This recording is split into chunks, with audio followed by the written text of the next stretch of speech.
Situata gjeopolitike në botë po ndryshon pas ardhjes së Donald Trump në krye të Shteteve të Bashkuara të Amerikës. Flitet për një rend të ri botëror. Ju vetë nga kjo situatë, çfarë ju bën të besoni dhe çfarë ju frikson më së shumti?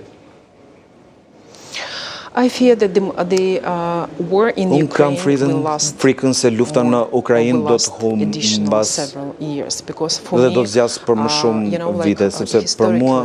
historikisht bielorusët, rusët, ukrainasit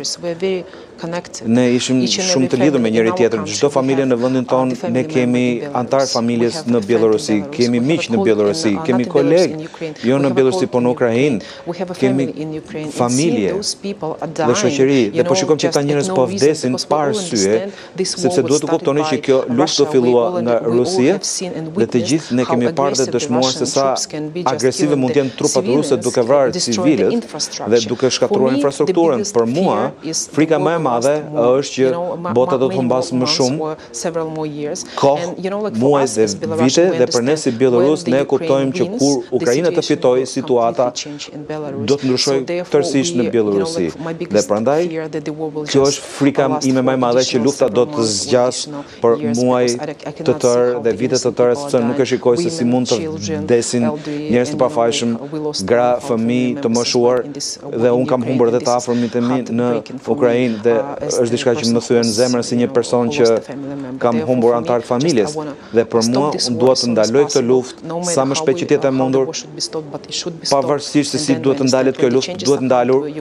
dhe kur ndryshimet janë në Ukrainë automatikisht do të vinë dhe në Bielorusi. A mendoni se Shtetet e Bashkuara dhe Bashkimi Evropian duhet të ndërmarrin hapa më radikal sa i takon pushtetit në Bielorusi dhe masave që duhen vendosur? Well, as I said, for me, siç e thash, për mua më e rëndësishmja në këtë pikë e para është që duhet të përfundoj lufta në Ukrainë. Kjo është e para, sepse të gjithë ne e kuptojmë se kjo luftë do të sjellë ndryshime në Bielorusi, shumë e sigurt, padyshim, dhe që ne nuk duhet të pushtohemi edhe nga rusët, sepse të gjithë ne e kuptojmë që Lukashenko është kukulla e Putinit dhe trupat ruse janë në territorin e Bielorusisë. Toka ruse përdoret për të goditur me raketa territorin Ukrainas, dhe unë nuk jam ukrainase, por zemra ime më dhem për Ukrainën dhe për opinionin tim.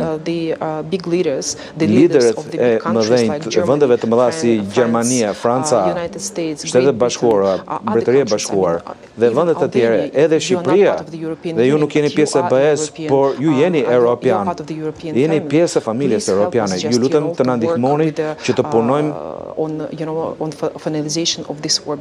për përfundimin e kësaj lufte, sepse pasojat e kësaj lufte janë gjithë dhe prekin Bielorusin, rusët, ukrainasit në fillim. Si mendoni që mund të vinë në ndihmë Shqipëria, duke qenë se përmendet ndihmën që duhet vinë nga Tirana zyrtare? Maybe even solidarity, because qoftë edhe solidariteti, sepse ka forma të ndryshme të ndihmës, forma të ndryshme të saj që në solidaritetin me Bielorusët, me gratë Bielorusët, sepse çfarë po shikojmë dhe në vendet e tjera që antarët të parlamenteve, presidentët kanë akte të ndryshme solidariteti me Bielorusët, sepse fatkeqësisht Bielorusia nuk është në krye të lajmeve të botës, sepse gjatë gjithë kohës do të lufta në Ukrainë dhe në Izrael, dhe ne jemi në hije tani, ne nuk duam të qëndrojmë në hije, duam të ngrejmë zërin dhe duam të themi që të dhunimi të drejtave të njerëzit po ndodh në Bielorusi, dhe thjesht vetëm duke qenë solidar me ne, thjesht vetëm duke qenë si një kumbar për të burgosurit politik, për të vënë presion, edhe në qoftë ndihmë për letrat që mund presionin që mund të çojmë Lukashenko apo qoftë Rusisë, por çlirimin e të burgosëve politik, dhe ne do të mund t'ju ndihmoni, por ndoshta ju mund keni ide të tjera se si mund na ndihmoni, se si mund të ndihmoni familjet me fëmijët që janë detyruar të lihen jashtë vendit, sepse ka shumë gra që duhet ta linin vendin me fëmijë të vegjël, pa dokumente, pa punë, pa para, dhe ka shumë mënyra se si mund të na mbështesni, por ju lutem,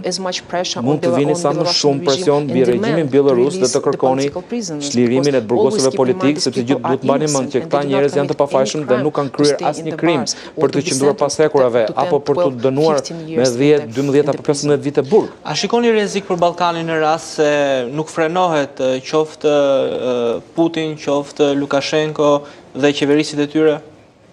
Well, actually, what we see in Europe, what's happening now in Europe, the war in Europë dhe në luftën në Ukrainë që ndodh pikërisht në kufi të BE-s dhe në opinionin tim. Nga njëra anë ne besojmë se ndoshta Shqipëria mund të jetë larg, ku është Ukraina, ku është Bielorusia apo Rusia që mund të jetë larg, por në fakt janë pikërisht në dyert e BE-s dhe Bashkimit Evropian. Dhe frika jonë më e madhe është nëse Ukraina do të humbiste luftën me Rusinë, sepse mbani mend Presidenti Putin tha që Ukrainën brenda 3 ditëve dhe do të pushtonte Kievin. Dhe dështojnë atë, por imagjinoni nëse do të fitonte luftën në Ukrainë dhe vendet balltike do të ishin më pas gati për skenarin dhe luftat do të përhapin në Europë. Dhe ka disa njerëz që kanë frikë që ndoshta ne jemi në fillim të luftës së tretë botërore, prandaj ne duhet të përqendrojmë të gjitha veprimet tona për mënyrë se si mund ta ndalim këtë luftë, sepse nuk e duam një luftë të tretë botërore në Europë. Ne kemi kaluar vetëm një luftë të tillë para 80 vitesh dhe duhet të sigurohemi që nuk duhet të prekim BE-n dhe vendet e tjera si Shqipëria apo Ballkanet, sepse ju e keni luftën tuaj para 35 vitesh dhe për ju lufta mund të ketë përfunduar, ndërsa ne jemi në qendër të luftës së sotme dhe duam të mësojmë edhe nga përvoja juaj, sepse kohët e fundit kam lexuar një libër për luftën në Ballkan dhe më ka bërë përshtypje se si njerëzit kanë luftuar për të ardhmen dhe për çlirimin.